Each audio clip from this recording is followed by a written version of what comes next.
I've made more friends in the past 4 years than I ever have in 25 years. I think it's an amazing place. I've made the best of bonds. The money is good while we're out here and deployed. Even when we're tied up to the wharf in home port, I'm still getting a paycheck that is consistent. I know what I'm getting paid, and I know that I can support me and my family consistently for as long as I need to. Welcome to this special series of the EdUp Canada Podcast, Sea of Opportunities. In these short episodes, we're exploring two big questions. What do careers actually look like in the Royal Canadian Navy? And how has the Navy set up these men and women who serve our nation for success after leaving their career in the Navy? And to get these answers, we're joined by the crew members of the HMCS St. John's Halifax, who are going to talk about their own experiences and their own careers. And we're also going to talk to the men and women who serve these boats on shore to ensure they have all the support they need as they travel the world. It's like being on the ship while you're in your home. So without further delay, we bring you this special episode of the EdUp Canada Podcast, Sea of Opportunities. Welcome back to the Sea of Opportunities podcast. I'm Michael Sangster, your host, and I'm joined for this quick episode with Sailor Third Class Gillis. And I am interested to chat with him because he's got what has to be a challenging but crucial role on board: cook. He is responsible for feeding the men and women that are running this ship and keeping things going, but he's got another job as well we'll talk about. But welcome to the podcast. Thank you. Thanks for having me. I'm interested to hear your story. Do you have an aha moment when you joined the Navy that it was like, this is where I need to be? The first year is definitely the hardest. It's slow going for sure. I was stuck in Borden, Ontario for quite a while, awaiting training, and cook training isn't as often as it should be. It's probably every 6 to 8 months. So I had missed the first course by about 3 days. And so I had to wait the 8 months in order to get onto the course. It's a long process. And, we do a whole lot of that sweeping up the rain stuff while we're waiting. And, but that's okay. It makes it that much better once we get here. It makes it all worth it. Did you say sweeping up the rain? I did, yes. Is that a Navy phrase for killing time? Yeah. I've not heard that one. If there's really nothing to do and you're not looking busy and it's raining, I've heard that you can be told to go sweep it up. That is a great phrase. One of our guests talked about your buttered chicken on board as his favorite meal. Talk to me about the healthy nature of the food, because when I sailed with the crew, short turn, but the food was really good. Talk to me about what it's like, the requirements that you're trying to hit. I'm told there's no deep fryers on board. It's a healthy environment, isn't it? It is. It most certainly is. Yes. We got rid of the deep fryers there a couple of years ago, and I'm glad we did. You can bake stuff and put it in the oven, and it turns out just as good, in my opinion anyway. Health-wise, yeah, we offer a vegetarian, a main. There's a sandwich bar at lunchtime with all the veggies that you can ever want.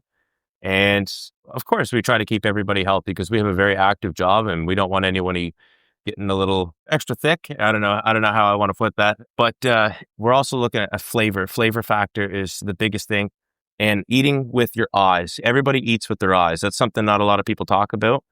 It could be the healthiest and most delicious thing in the entire world, but if it looks like gray mush, they're not going to eat it. So what it boils down to is just making the food taste good and making it look good, and the boys are happy, and boys and girls. What are the logistical challenges of fresh food and keeping food on board a ship? You're sailing across right now. You're, if I've got it right, 2,600 miles out of Halifax, still 2,600 miles to go, 200 miles from the Azores, one of the guests mentioned to me earlier. You are in the middle of nowhere. You could be, I'm assuming, quite a while between ports or getting reloaded at times. How do you keep that fresh? Well, our ordering staff, or my PO specifically, are very good at ordering food. They know what they're doing. This isn't their first time around. And when they're buying food and it comes to the dock and we look at it, we're looking for bananas that are still a little green, apples that are still a little green. Everything's just coming onto the ripe stage. Just gives us that better chance to get us across the Atlantic and still have fresh food by the end of it. How long do you have to go usually without being able to reload? I believe we can go 2 weeks, and we could go even longer.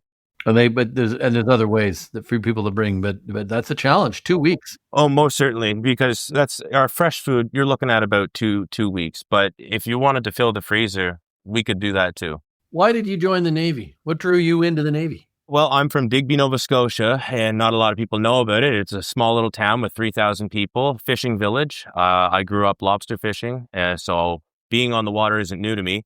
Lobster fishing is great. It's hard work. However, it does not have a pension. I wanted to find a job that met me in the middle where I could be on the water, but also get that pension. And a little bit of structure in my life was something I needed when I was a young buck. And the Navy was very eager to give that to me. I asked a guest earlier 2 questions. There was a surprise and a moment of sadness we had when we were on board. One was the soup at 10 a.m. was a surprise, which was delicious. But also there is no alcohol on board for the ship. So that structure you're talking about, that's part of that, isn't it? Correct, yes. Why the soup at 10 a.m.? Well, most folks start work at around 7, 7:30, 8 o'clock. And by the time we get to that 10 o'clock range, they've been working for 2 hours and it's time for a break. The soup is their time to refuel, replenish, take a breather, gather their thoughts, and then we get back to work until lunchtime. So in the Army, it would be about a half hour after they started because they're a little thicker and they need to eat compared to the Navy guys? I would say so. Maybe. The other one that I wanted to ask about was what's with the chocolate milk on board? Why? I could go to a restaurant and not see anybody. You have 100 people order chocolate milk, but half the tables had chocolate milk. The chocolate milk is probably, if it was a tradable item, it would be the highest traded item. Chocolate milk is a necessity on here. I can't really pinpoint it. It has a different, don't laugh, boat chocolate milk tastes different than land chocolate milk. And I think it's better. We learned something here today. There's something called boat chocolate milk. Tastes a little bit different. I don't know. That one caught me off guard. So we'll get back to life on board in your own life, but talk to me of your favorite meal that you love to make that lights the crew up. Is there something you really enjoy doing? Well, since I'm an East Coaster, anything fish or seafood related would have to be my favorite. If we were to narrow it down, definitely chowder. Any seafood chowder. Not only am I very confident and comfortable with making it, but it also turns out good and it brings a lot of morale. Were you a cook before you joined the Navy? No, but I like to cook at home, and we're always cooking. If you ever go to Digby, most of the people I've been a little heavier set because we have long winters on the water ahead of us. I've been to Digby. I've had the chowder. I've eaten, and the food is excellent, and it is beautiful. I appreciate that. So let's get back to your own life. You signed up for this life. You trained to be a cook. What are the challenges like? Family life. We're trying to encourage people to look at careers in the Navy, to look at all the opportunities. What are the challenges on the family life side, and how does the Navy take care of you? I definitely encourage a career in the Navy. It has changed my life around for the better in 100 different ways. My family, they were always proud of me, but now it's on an existential level. I'm not only making them proud, but I'm making, not to be cliche, but making my country proud. But the challenges are internal. Everybody's cool with each other. Being close in proximity can get a little tense. However, it is the internal battles. It is if you want it. Do you want to be here? And if you don't, that can make life really hard. However, from what I see at Evolve Ships Company, I think everybody wants to be here. It makes the world of a difference if, and I'm not being biased, but it all starts at the galley. If you have a bad meal, you're going to have a bad day. I think that's absolutely correct. I'm involved in a restaurant business, and we can make people's days go bad real quick with a bad meal. Well, that's right. We're the first person they see when they wake up, right? We had a conversation with Sailor Third Class Slip about his role, and you should have seen him light up. It's similar to what you just did when he talked about being the individual or part of the team that lets people communicate with family at home. And he had a pride. Exactly. You just showed a pride of what you do and the food that you cook. I think Canadians need to know something, and you're a perfect example now. You're a cook on board ship feeding 230 people with a team every day, 3 meals plus soup, plus chocolate milk, apparently. But you've got another job that's quite interesting too. And from our conversations when I was on board, if something goes real, the food's out the door and you're doing something else. What's the other role you play on board? Yeah, so I'm a casualty clear. So during MCerts, we would have the emergency alarm go off, bong, bong, bong, bong, and we'd all 250 of us are running around. And Our job is to go to the wardroom, which is where the officers eat, and sit there and just wait for further information. So what we do is we're divided up into teams. Our PO will put us into teams, and as a torpedo or mock torpedo, mock missiles are coming towards the ship, we brace for shock. We simulate an impact. We run end to end. With different teams do different parts of the ship, but all ends of the ship are covered. And we just make sure that the where the fire, or if there is any fire at all, and then if there's any casualties. Now, casualties are where we come into play. Firefighting, it doesn't matter who you are, what role you play. If you see a fire, it's your ship. Fight for your space. The casualty is important, don't get me wrong. However, is 250 lives at stake if this fire doesn't go out? Most certainly. So I'm going to go for the fire first. And I'm going to attempt to put that out. If the rapid response team, aka like the firefighters, they come on scene, they take over, I escort the casualty back to the wardroom, and we perform first aid as needed. I want to get that across because we can talk about the chowder or the butter chicken or the soup, but you are a maritime warship who could be in dangerous waters and have other roles that are very, very important. And I think it's important that we stop and take a moment and recognize that, because Canadians are proud of the work that you're all doing over there, but it can get real ugly real fast, can't it? Most certainly. Yep. Our XO, who is over the PA system, he makes it what it is, because we can't see what's going on outside, but he is using his voice to paint us a picture of what is happening. And it makes it that much more real, and everybody's involved, and it feels real. Not that you want it to be real. The training sticks a lot better if you feel like it's real. Give us your pitch. Why should someone join the Navy? I won't give you the whole see the world bit, because everybody knows that. It's more than that. I've made more friends in the past 4 years than I ever have in 25 years. I think it's an amazing place. I've made the best of bonds. Everybody here is doing it too, right? Nobody is exempt from these things. Like on this boat, nobody gets to go home. We're all here. So you build a bond and a relationship with these individuals that will last a lifetime. There's that. There's the money. The money is good while we're out here and deployed. Even when we're tied up to the wharf in home port, I'm still getting a paycheck that is consistent. I know what I'm getting paid, and I know that I can support me and my family consistently for as long as I need to.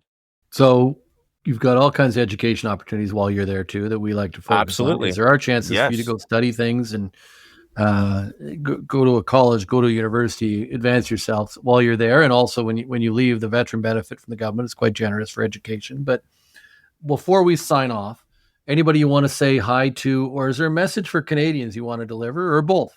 I'll say hi to my wife, Haley, and my mom, Shelley, and aunt and uncle, Krista and James. And a message to Canadians: the most dangerous thing you can do is walk out your front door. Now, that's a quote from The Hobbit, but I believe it's correct. It can be the most dangerous thing, but it's the best thing you can do. There's no good comes in sitting inside or staying in where you're based out of. You need to explore. You need to go out. It was the best thing I ever did was leave in Digby. And I think everybody else should leave their little hometown or their little space, their little comfort zone, and go.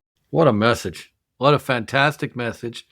I think we should leave it there, because that's what the Navy is for you. It's that chance to go adventure the world, isn't it? But also serve our nation. So I'll finish today up by just thanking you for your service to our country.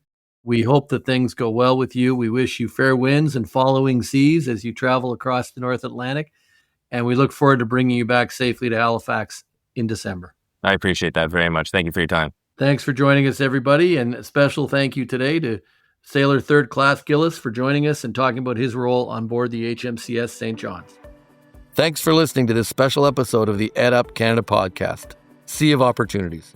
If you like this episode, I hope you leave a review for us, as it helps more people to discover the show. If you're interested in a career in the Navy, you can click on the link in the show notes to learn all about the Naval Experience Program. Thanks for learning with us.